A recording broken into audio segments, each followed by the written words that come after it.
Here's how we made the top performing ad for Arcads.ai, and this ad outperformed all their existing ads.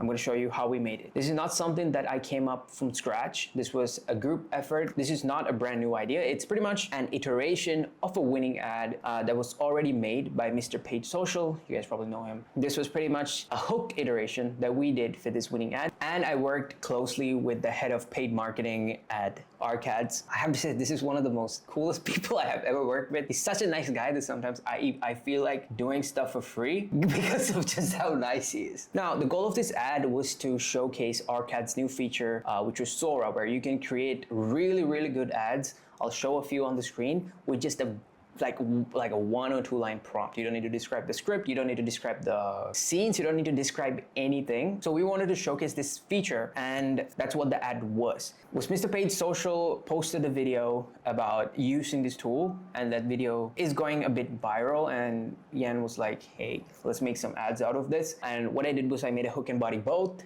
and he took not one of the hooks, I think all of the hooks, and attached it to the winning body, and that's how we came across this huge winner. But before that, I wanted to go back and check what were the things that were driving the initial winning ads. Initially, we only had 2 big winners that I could take some data from. Typically 2 ads won't be, I mean, it's not that it's not enough. I would prefer if we had more ads to look at so that I can dissect them even further and figure out why exactly is the ad working, figure out what the core is and what the presentation is like. Long story short, what the core is the idea of the ad. What's the desire, what's the pain, what's the sub pain, pretty much the core structure of the ad. And the presentation is how we communicate this. Is it an image, video? What's the copy like? What's the visual like? What exactly is the presentation of this core? So if you have a winning core, for example, if the core is right, it's just a matter of creating a bunch of presentations until you figure out what's the most scalable way to present this core. That's the sort of structure I followed here. And when breaking these ads down, it was very evident that both the hooks were pretty much the same thing. It was creating that, whoa, what's this kind of an effect? I call it the wow effect. They were both targeted towards people who might be interested in ads, and the headline was a bit controversial. So I'll show both of these hooks so that you can see what they look like. But pretty much that's what the winners had. And the desire were pretty much the same. It was creating AI actors that had emotions, and also they wanted to create AI actors that are very realistic. So the core was pretty evident. It was people wanting to create actors that are very realistic and they have emotions. When you go into the body of this ad, there's a lot more desires that are talked about. It's about how you have full control of the ad, how you can try different languages, how you can put a product. All these things are important, but we need to look at what hooks people's attention first. 80% of an ad, or pretty much majority of an ad, is the hook. If the hook is bad, the ad fails. And we've had ads for some of the mobile apps that we were working on. Just by hook changes, an ad had gone from getting less than $100,000 in spend all the way to $400,000 in spend. I think I made a video about this as well. It was just by hook changes. That's how powerful a good hook is. So if you have a structure that's working for a winning hook, what we can do is, based off of this information, I can go back to the YouTube video right here, and I could start clipping and finding areas in the video that would bring that same structure. Now, when we do that, since we know the core is proven, and we kind of have an idea of what presentation works, it's just a matter of building it off that structure. It's like a situation where you have all the right materials right now. You just have to put it together. And that's what we did. 2 of them became big winners. Other 2, I don't think they were winners, but these 2 became very big winners. So going back to the winners, the original winners, what I mainly wanted to look at was how the copy was presented and also what the desire was. And it's pretty evident that all of the ads, all of the winners, the 2 winners, actually have the same desire and also the same presentation, the way the hook copy was presented. When we were making the new ads, it was a bit easier to find these winners comparatively. Yes, data is important. It is also important that you do not restrict your creativity off of numbers and data and all this stuff. The way you go about looking at data and creating ads, I think the best way to do it, especially if you're working on a product for a very long time, you already know, you sort of have that feeling that this is going, it's not a feeling, it's essentially your experience of being on the same product, selling the same thing, knowing what works. When you see something, you might feel like, okay, this might work, this might not work.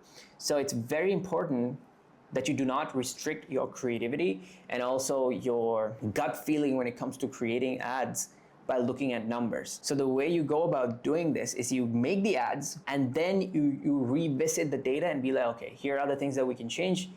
Maybe we can change the copy, maybe we can improve the visual, whatever it is. You make those changes. I don't recommend looking at data and then making it. This will significantly limit your creativity, and you might even create something that might be really good and you might completely miss out on it just because you looked at data and you were like, I have to stick to these numbers. So the way you avoid that is by letting your creativity go first and then putting in the numbers and data.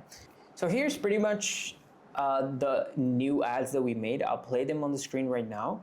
So when it comes to the hook presentation itself, this is where I think things get interesting, which is the copy presentation right here is pretty much the same. Both the old winners and the new winners and the new losers all have something that's very similar when it comes to the copy itself. So how did some of them become winners and how did some of them become losers?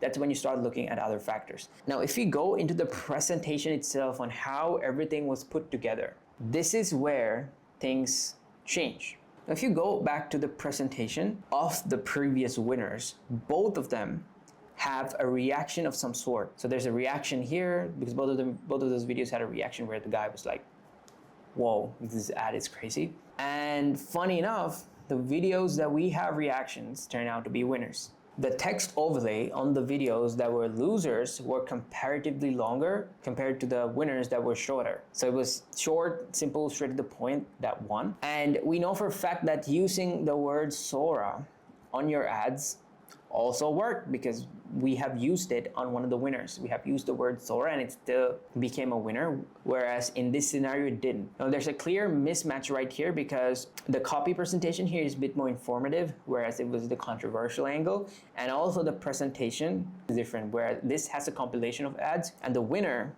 does not have that, it's just showing the after. So I'm gonna show you guys how having the same core and the same structure for your presentation can help you make bigger winners. There's a lot of talk going about Andromeda and how creating variations and iterations doesn't work. I think I saw a couple of YouTube videos that were like, don't create one body with multiple hooks and stuff like that, but I've seen on Arcads plus other clients that this still seems to work pretty fine. Maybe I'm not understanding what they're saying exactly. I'm misunderstanding what they're saying. That could also be the case. But from my experience, personal experience, making more hooks still works. This is a custom gem that we've created.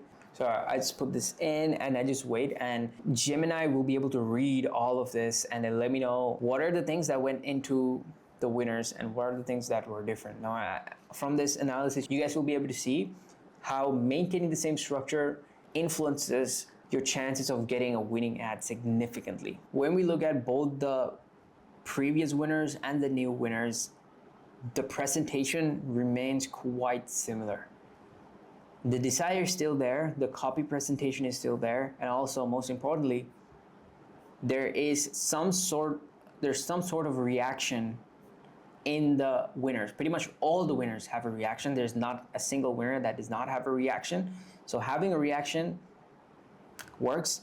Having a text overlay that is definitely important, as you can see. Having a long text overlay, doing a split screen, having a compilation of ads at the start, none of these work. But we could try putting in a reaction with the compilation of ads and with a split screen to see if we could turn these losers into winners. This is something that we could possibly try out. As you can see, like Gemini itself tells us, they also featured some sort of reaction, and the losers, they had a long text overlay.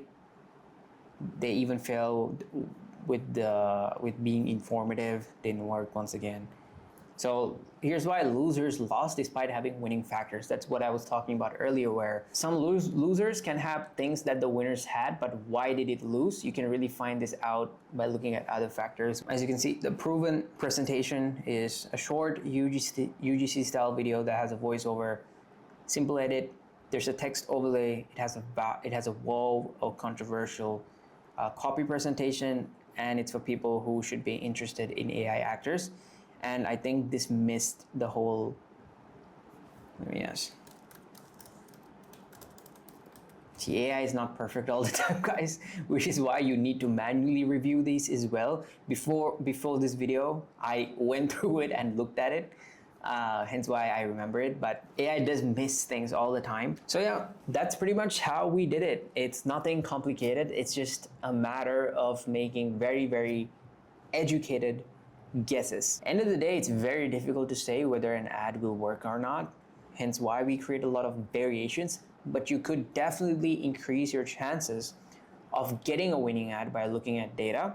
But once again, don't constrict yourself to data.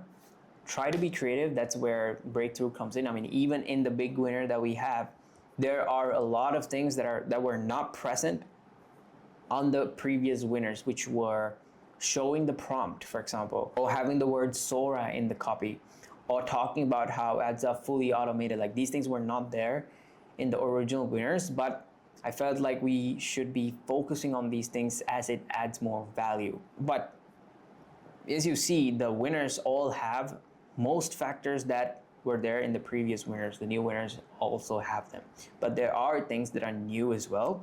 So don't put yourself in a box when you're creating ads. Don't ignore data completely as well, because that could also mess up your whole process. But yeah, thank you guys for watching this video, and I hope you found this helpful. I hope you could get some value out of this, and I'll talk to you guys later. Take care.